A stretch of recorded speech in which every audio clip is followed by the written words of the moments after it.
بسم الله الرحمن الرحيم. الحمد لله نحمده ونستعينه ونستهديه ونستعيذ به من شرور أنفسنا وسيئات أعمالنا، وبعد، فإن الإيمان باليوم الآخر ضمينة لا بد منها إلى الإيمان بالله الواحد. الإيمان باليوم الآخر ركن هو نصف الدين، لأنه الرقيب عليه والهادي له. وقد أقسم النبي عليه الصلاة والسلام فقال: والله لتموتن كما تنامون ولتبعثن كما تستيقظون ولتجزون عن أعمالكم إحسانا بإحسان أو إساءة بإساءة، وإنها للجنة أبدا أو النار أبدا. إن الآخرة حق، وما بد من أن نستعد لها، وأن نعلم أن بعد الموت جنة أو نار. وأما الذين يحسبون أن الإنسان كدابة نفقت أو سمكة ماتت أو ثمرة سقطت وانتهى الأمر، فهؤلاء لا يعرفون الحقيقة، وسيعرفونها لكن بعد فوات الأوان، وسيعدون بنان الندم، ولكن هيهات. يجب أن يشعر الناس بأن الجنة حقيقة وأن النار حقيقة. كان بلال وهو يموت يسمع امرأة تقول: وحرباه، فكان يقول: بل أنا أصيح وطرباه، غدا ألاقي الأحبة محمدا وحزبه. مرأة فزع لأن زوجها يتركها، ولكنه فرح لأنه بالموت سوف يلقى محمدا وأصحابه الذين سبقوه إلى الله. إن الإيمان بالجنة أو النار لا بد منه. والجنة تأخذ سكانها من أهل الاستقامة وأهل التقوى وأهل الصلاح والأدب، والنار تأخذ سكانها من أهل الفجور والمذمة وسوء الأخلاق وكثرة الشقاق. لكل من الجنة والنار سكان يتأهلون لمستقبلهم بما يقدمونه في الدنيا من إيمان أو كفر، من صلاح أو فسوق، من خير أو شر. قال تعالى: إن الله يدخل الذين آمنوا وعملوا الصالحات جنات تجري من تحتها الأنهار يحلون فيها من أساور من ذهب ولؤلؤا ولباسهم فيها حرير. ثم قال مباشرة: وهدوا إلى الطيب من القول وهدوا إلى صراط الحميد. أي أن النعيم الذي يذوقونه في الآخرة هو ثمرة ما غرسوه في الدنيا لأنفسهم من طيب القول ومن حسن السلوك. إليه يصعد كلمة الطيب والعمل الصالح يرفعه. وهدوا إلى الطيب من القول وهدوا إلى صراط الحميد. إن الاستقامة في الدنيا جعلتهم ينطلقون سراعا إلى دار النعيم في الأخرى. والكلام عن من يدخل الجنة ورد في الكتاب والسنة. ورد في الكتاب في قوله تعالى: قد أفلح المؤمنون الذين هم في صلاتهم خاشعون والذين هم عن اللغو معرضون والذين هم للزكاة فاعلون والذين هم لفروجهم حافظون إلا على أزواجهم أو ما ملكت أيمانهم فإنهم غير ملومين فمن ابتغى وراء ذلك فأولئك هم العادون والذين هم لأماناتهم وعهدهم راعون والذين هم على صلواتهم يحافظون أولئك أي الجامعون للخصال السابقة الجامعون لهذه الأوصاف الفاضلة أولئك هم الوارثون الذين يرثون الفردوس هم فيها خالدون.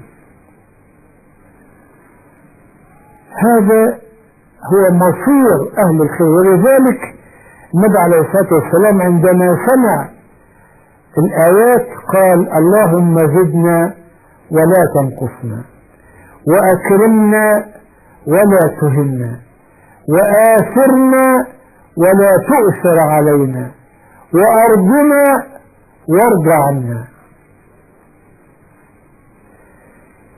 هكذا يصف القرآن أهل الجنة. إن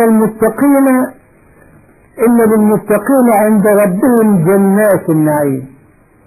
وفي آية أخرى: آخذين ما آتاهم ربهم إنهم كانوا قبل ذلك محسنين كانوا قليلا من الليل ما يهجعون وبالأسحار هم يستغفرون وفي أموالهم حق للسائل والمحروم.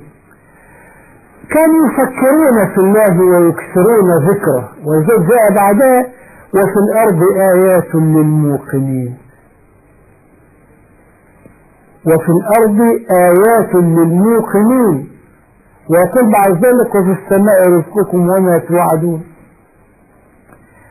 أهل التقوى عرفوا مصيرهم. وجدت في حديث رواه مسلم، حديث طويل أختصر منه ثم أقدم بعضه بالمعنى لأنه مليء بالكلمات اللغوية البعيدة عن متناول الناس الآن. أما الجزء الأول منه فسهل. يقول فيه النبي عليه الصلاة والسلام: وأهل الجنة ثلاثة: ذو سلطان مقسط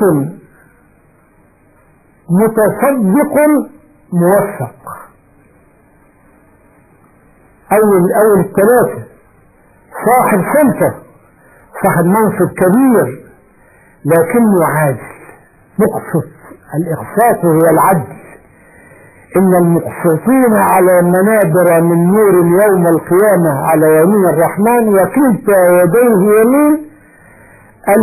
المقسطون في أهليهم وأموالهم وأولادهم وما ولوا من عمل. ذو سلطان مقسط متصدق موثق. الثاني: رجل مسلم رحيم رقيق القلب لكل ذي قربى ومسلم. في ناس في صدورهم عاطفة جياشة بالخير، فهم يحبون أقربائهم ويحبون أصدقائهم ويحبون الناس كلهم. بل كما قال أحدهم: أنا نفس محبة كل نفس كل خير حتى صغير النبات، لأنه عطف حب فيه دائما. الثالث، الصنف الثالث: وعفيف متعفف ذو عيال. ده أهل الجنة الثلاثة: عفيف متعفف ذو عيال. رجل فقير ولكنه إنسان حسن الخلق، لا يحقد على غني، ولا يمد عينيه إلى ما لا يملك، وينتظر خير الله ويقبل فضله ويعيش مستريح البال. عفيف متعفف ذو عيال. أهل النار جاب عدد من الناس يمكن 5، ذكرهم 5، لكن ما أستطيع أن أذكر الألفاظ التي جاءت في الحديث لغرابتها على الآذان الآن. الأول التافه الذي لا يتبع مالا ولا أهلا، بل هو ذنب لهذا وذاك، أبي أول أهل النار. الثاني رجل خائب ليست له عزيمة تشده إلى الخير وتجعله محترما بين الخلق. والثالث رجل مستكبر عتل. والرابع إنسان بذيء اللسان يتطاول على الآخرين. والخامس من هذا النوع. المهم أن الفسده الفسقة للنار، وأن الطيبين الأخيار للجنة. وتجد الكلام عن أهل النار شرحه القرآن برضه بصفات هؤلاء، ترى على ألسنة المؤمنين أهل اليمين يتساءلون عن المجرمين ما سلككم في سقر؟ قالوا لم نكن من المصلين ولم نكن نطعم المسكين وكنا نخوض مع الخائضين وكنا نكذب بيوم الدين حتى أتانا اليقين فما تنفعهم شفاعة الشافعين. إن الإسلام في كتابه الأول يشرح أن للنار من يليق بها وللجنة من يليق بها. ولذلك بعض المسلمين الضعاف في أخلاقهم قد يدخلون النار. ليه؟ لأنهم لم يبلغوا درجة مستوى الأخلاق في الجنة. فيقول الحديث الكريم فيهم يظلون في النار حتى إذا هذبوا ونقوا من التهذيب والتنقية أخذوا من النار ورمي بهم في أنهار الجنة كي ينبتوا فيها نبتا آخر. والذي جاء بهم إلى الجنة الإيمان، عقيدة التوحيد، لكنهم لم يحسنوا مصاحبة الإيمان بالأخلاق الحسنة. الأخلاق السيئة طريق النار، الأخلاق السيئة طريق النار. لا تطع كل حلاف مهين.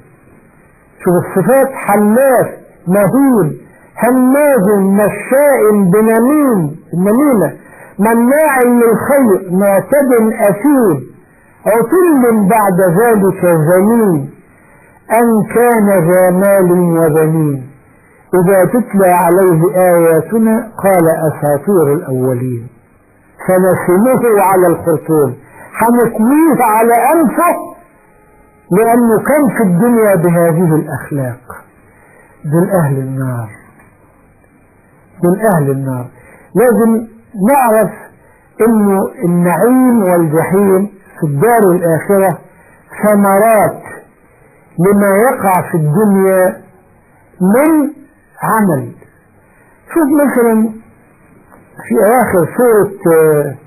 في أواخر سورة آل عمران نجد أولي الألباب أخذوا يزأرون إلى الله ويسألونه النعيم والخير المقيم، ويقولون ربنا إننا سمعنا مناديا ينادي للإيمان أن آمنوا بربكم فآمنا ربنا فاغفر لنا ذنوبنا وكفر عنا سيئاتنا وتوفنا مع الأبرار ربنا وآتنا ما وعدتنا على رسلك ولا تخزنا يوم القيامة إنك لا تخلف الميعاد.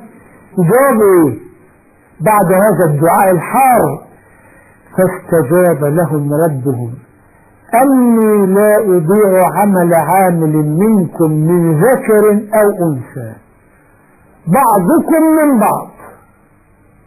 فالذين هاجروا وأخرجوا من ديارهم وأوذوا في سبيلي وقاتلوا وقتلوا لأكفرن عنهم سيئاتهم ولأدخلنهم جنات تجري من تحتها الأنهار ثوابا من عند الله والله عنده حسن الثواب. أما غيرهم لا يغرنك تقلب الذين كفروا في البلاد، هم الآن في مناصب ونعم لكن لا قيمة لهذا كله، متاع قليل ثم مأواهم جهنم وبئس المهاد. ويحلفون بالله إنهم لمنكم وما هم منكم ولكنهم قوم يفرحون لا يجدون ملجأ أو مغارات أو مدخلا لولوا إليه وهم يجمحون. قبل كده كانوا أموالهم تعجب وأحوالهم تصر، قال لا تمدن عينيك إلى ما متعنا به أصنافا منهم زينة الحياة الدنيا لنفتنهم فيه ورزق ربك خير وأبقى. فالقرآن الكريم ونحن نشرح الآيات ونذكرها بتفسيرها أحيانا، القرآن الكريم يبين أن الجنة ليست صدفة يدخلها الإنسان كده يعني كما يتصور بالميراث أن يورث الإيمان، لا، ده عمل لابد منه. وأن النار كذلك لا يدخلها أحد ظلما، إنما يدخلها لأنه ارتكب ما لا يليق من الأعمال. الجنة والنار كما صح عندنا في كتاب الله وسنة رسوله هي نعيم مادي وجحيم مادي، بمعنى أن هذا النعيم أو هذا الجحيم يحتاج إلى أوصاف. لقد خلق الإنسان جسدا وروحا، خلق الإنسان مبنى ومعنى، وأدى عبادة الله بروحه وجسده، وعصى ربه بروحه وجسده، فلا بد أن يلقى الجزاء بالصنفين معا، بالقسمين معا، بجسمه وروحه على سواء. وهذا يحتاج إلى أننا نفهم الجنة والنار كما وردتا في الدين لا كما شاع بين الناس. حقيقة بعض الناس فهم الجنة على أنها دار للشهوات المادية وانتهى الأمر، للشهوات المادية وانتهى الأمر. هذا خطأ فاحش، هذا خطأ فاحش. فإن الله سبحانه وتعالى لما وصف أهل الجنة وصفهم بأنهم مظلمون للتسبيح والتكبير والتمجيد، دعواهم فيها سبحانك اللهم، وتحيتهم فيها سلام، وآخر دعواهم أن الحمد لله رب العالمين. وقالوا الحمد لله الذي أورثني الأرض نتبوأ من الجنة حيث نشاء. فالجنة مليئة بذكر الله وتحميده وتمجيده، لكن هذا الذكر ليس متكلفا ولا نبذل فيه جهدا، إنه كالنفس كالشهيق والزفير. لقد تحول الإنسان في جنة إلى صنف آخر، هو ليس جسدا كأجساد الدنيا مليء بالغدد التي تفرز الفضلات ويتطهر الإنسان منها بالمياه وغيرها. لا، الإسلام بين أن أهل الجنة صنف آخر خلقه الله خلقا جديدا، خلقا جديدا هو الإنسان بشخصيته، لكن تعطلت أجهزة للفضلات، ما فيش في الجنة فضلات. ويظهر هذا أقوى ما يكون بين النساء، فإن الله وصف نساء الجنة بأن كما قال إنا أنشأناهن إنشاء، شيء جديد، فجعلناهن أبكارا عربا أترابا لأصحاب اليمين، ثلة من الأولين وثلة من الآخرين. ده حاجة تانية، نعيم آخر. وأنا أظن بل كتبت ما يدل على هذا، أن أكثر الحور العين من نساء الدنيا، أكثر الحور العين هم نساء الدنيا، الزوجات والبنات والأخوات، لكن بعد أن أنشئنا إنشاء آخر يليق بالنعيم المقيم. ومع ذلك فتوجد لهن مغنيات من الحور العين يقولن كما جاء في الحديث: نحن الخالدات فلا نفنى، نحن الناعمات فلا نبأس، نحن السعيدات فلا نشقى، طوبى لمن كان لنا وكنا له. دي الجنة فيها ذكر لله. أما النار فيكفي فيها الخزي، يكفي فيها، ربنا بيقول ربنا إنك من تدخل النار فقد أخزيت، بعد كده خزي إيه؟ ومع ذلك فهناك عذاب رهيب في هذه الدار، يجب أن ننأى بأنفسنا عنها. قيل إن عمر بن الخطاب كان يعش ليلا في المدينة، فسمع قارئا يقرأ في سورة الطور: إن عذاب ربك لواقع ما له من دافع، فاستند إلى الجدار وقد اهتز بدنه من القلق والرهبة، وقال: حق والله.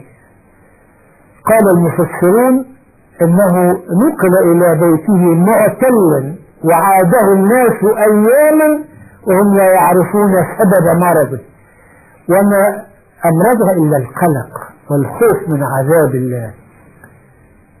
يشفقون من عذاب الله في الدنيا يجنبونه يوم القيامة، أما الجرآء على الله في الدنيا فإنهم يذوقون جرأتهم يوم القيامة.